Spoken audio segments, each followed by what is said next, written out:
وإن أولى الناس بالتودد إليه بالأخلاق الحسنة الوالدان. زينة البيوت، زينة دنيا الإنسان. والله ثم والله إن الوالد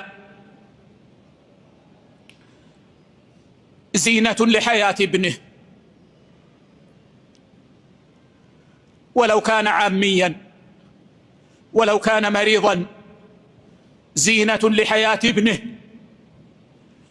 ولا يعرف هذه الزينة حق معرفتها إلا من فقدها. وإن الأمة مهما كان حالها زينة حياة الابن والابنة. الوالدة في البيت زينة البيت. إذا دخلت البيت فسمعت صوتها ينشرح صدرك وتسكن نفسك. الوالدة زينة حياة الابن والابنة، ولا يعرف قدر هذه الزينة إلا من فقدها. رحم الله من مات من آبائنا وأمهاتنا، وبارك في من بقي منهم، وأعاننا على التودد إليهم. أولى الناس بالتودد إليهم بالأخلاق الحسنة الأب والأم.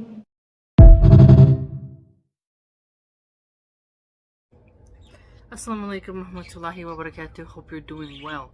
So, in this clip, I really enjoyed how it made me look at parents, because those of us American reverts who might come from really dysfunctional, broken family may have, in the beginning of our lives, felt very doomed. Like there was no hope. We were unworthy. You know, everything is garbage, everything is trash, right? But we, as I've mentioned in other videos, we can break generational dysfunction, and we can do better for our own children. So when I was watching this clip, when he mentioned that parents are adornments of the home, the father is an adornment in the life of his son, the mother an adornment in the life of her son and daughter, and that the mother is an adornment of the home, and that this can bring tranquility, I really resonated with that.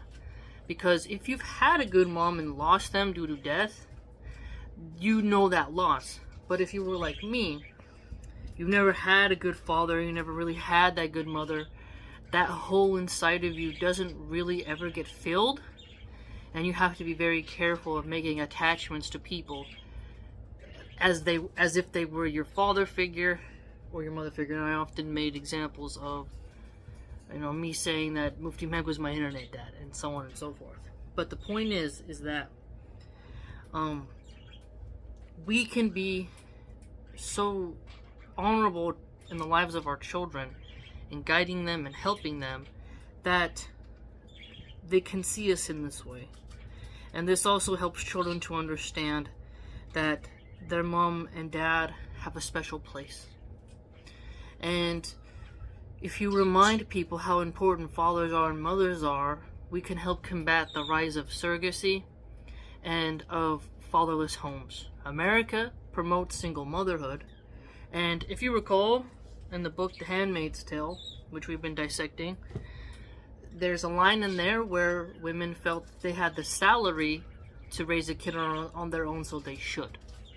Okay? And then in the second book, it mentions how the government of Gilead was going around and really punishing women who were like doing sperm bank babies and all that.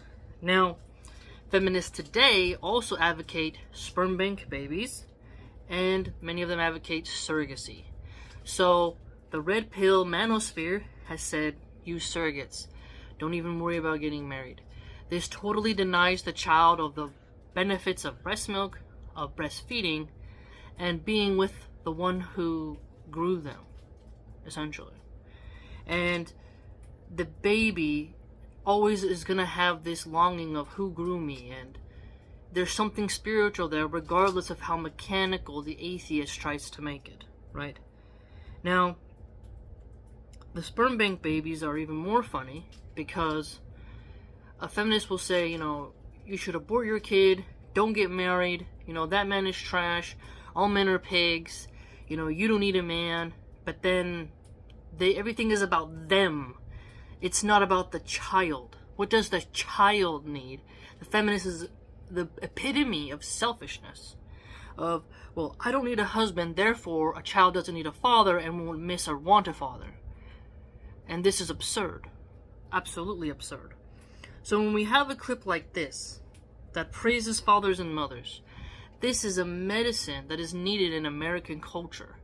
Because with the shaming of marriage and the inability of the American culture to foster marriage that lasts, we are seeing more and more people become pessimistic and cynical concerning marriage. Now, if you want to get into the divorce laws, all that, by all means, that's not my wheelhouse. What I'm saying, though, is the idea that children can have a two-parent home, or in polygamy, they can have healthy sister wives, taking care of the children, getting along, having harmony, right? And there's a lot of Marxism that tries to put a wedge between your mom and father. If you recall, there have been plenty of accounts from the right wing that have shown, that I've seen myself, I'm sure you have, where they say, bring up this at Thanksgiving. Bring up this with your in-laws. They encourage you to be very antagonistic towards your conservative relatives. And if you recall, in your own lives, when you have excessive fighting, people don't really want to be around you. People want to be able to visit you without getting a lecture every 2 seconds.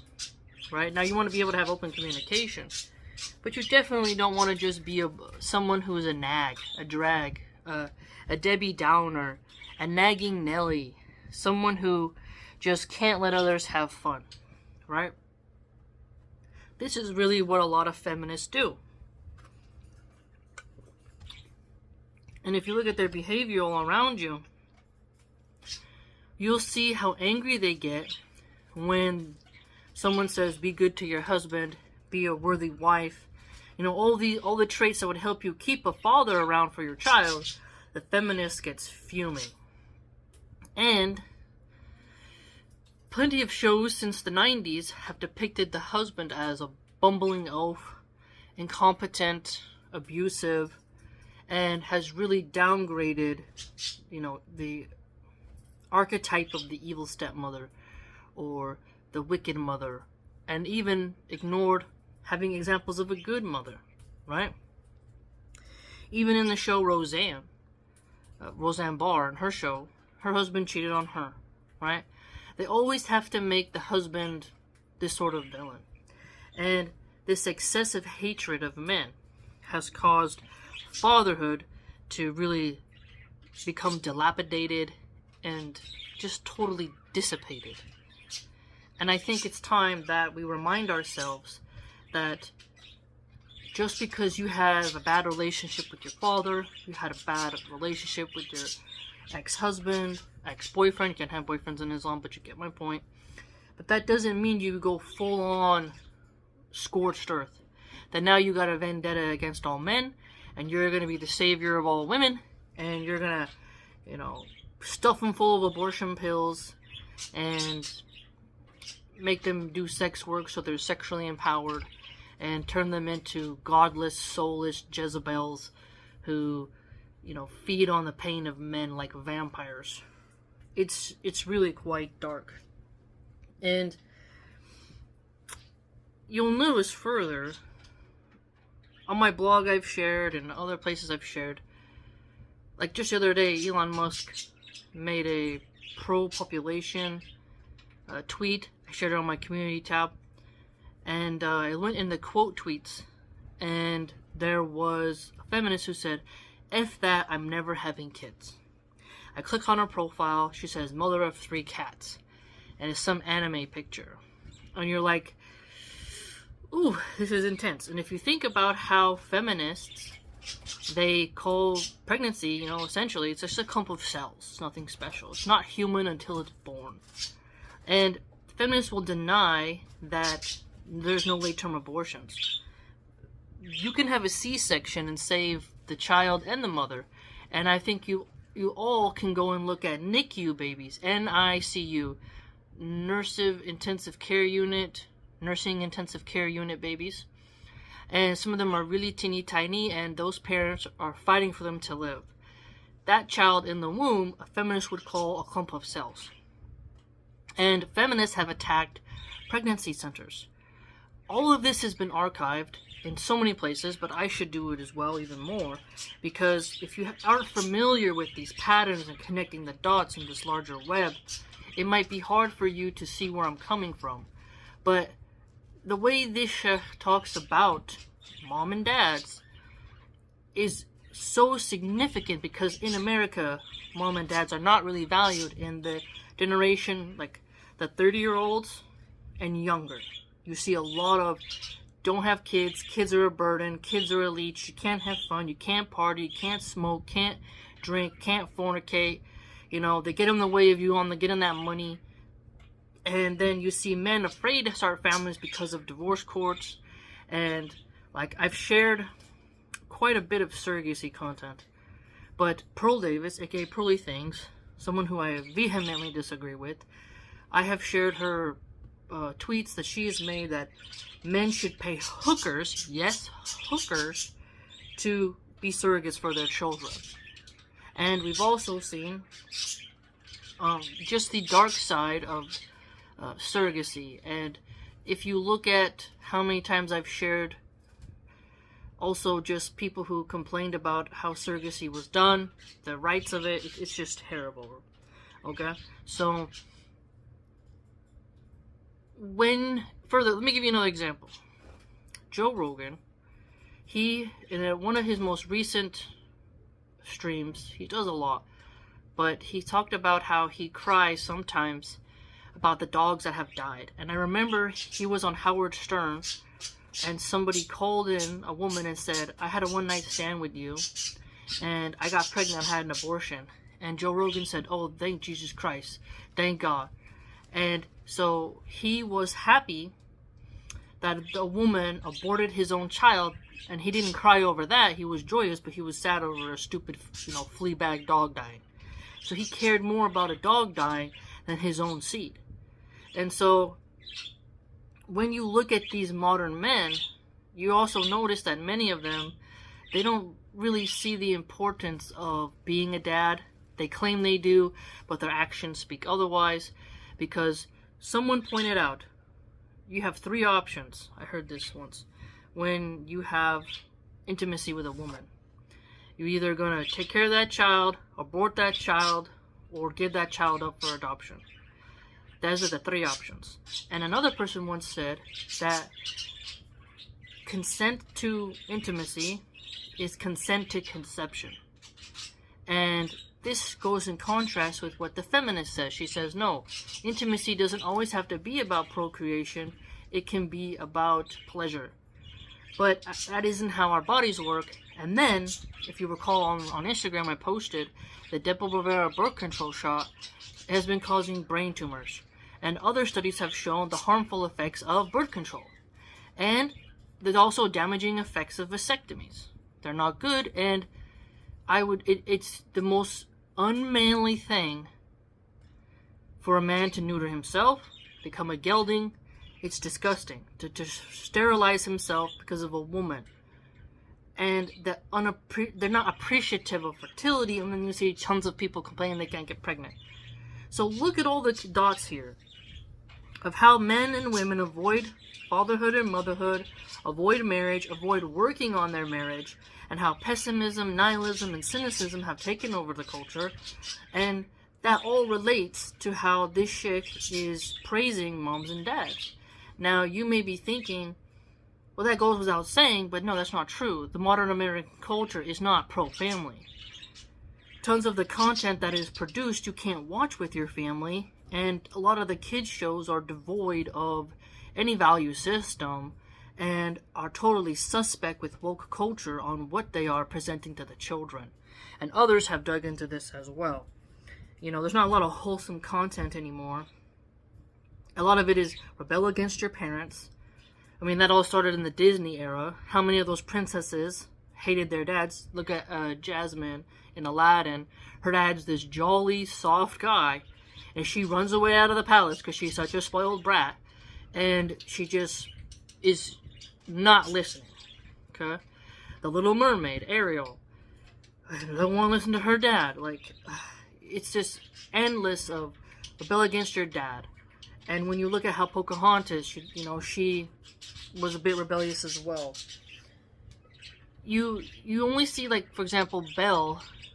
That's an interesting one, because how she loved her dad, and she sacrificed to be with the beast for her dad, and then later was able to like the beast and tame him, and she got a giant castle, giant library, and a bunch of servants. And he turned into a Prince Charming.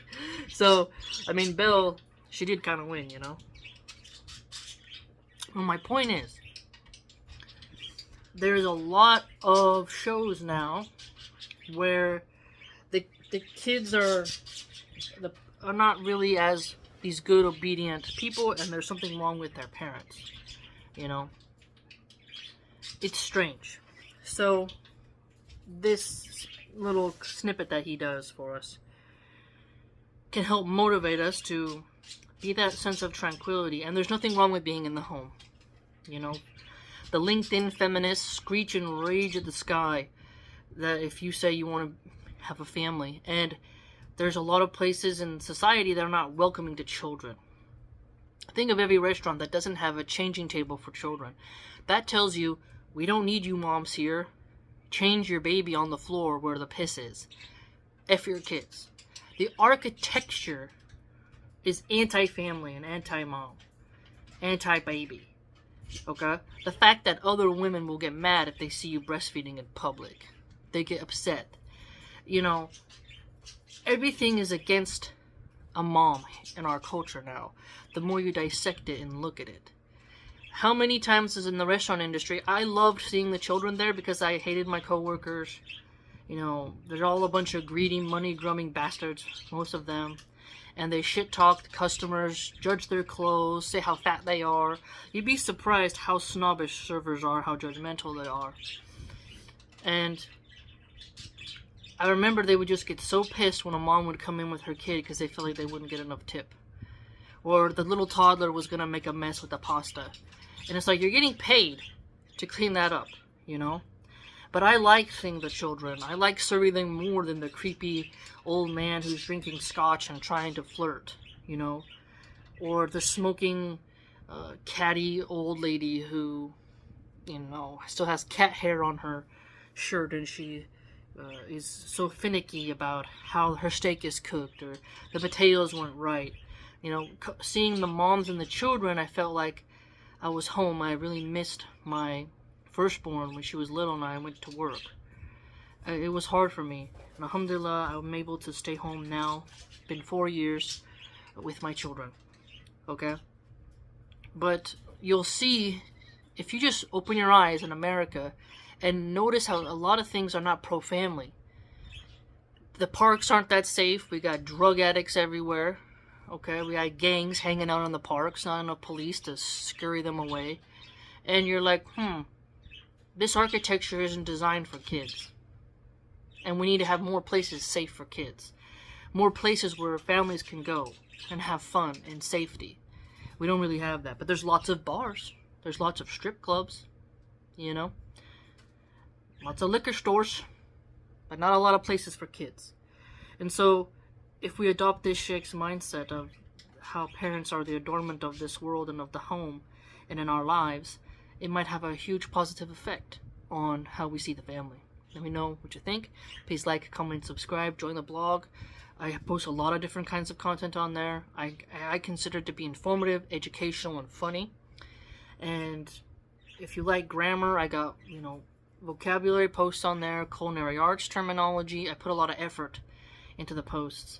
And so, I hope that you can join me there. Take care.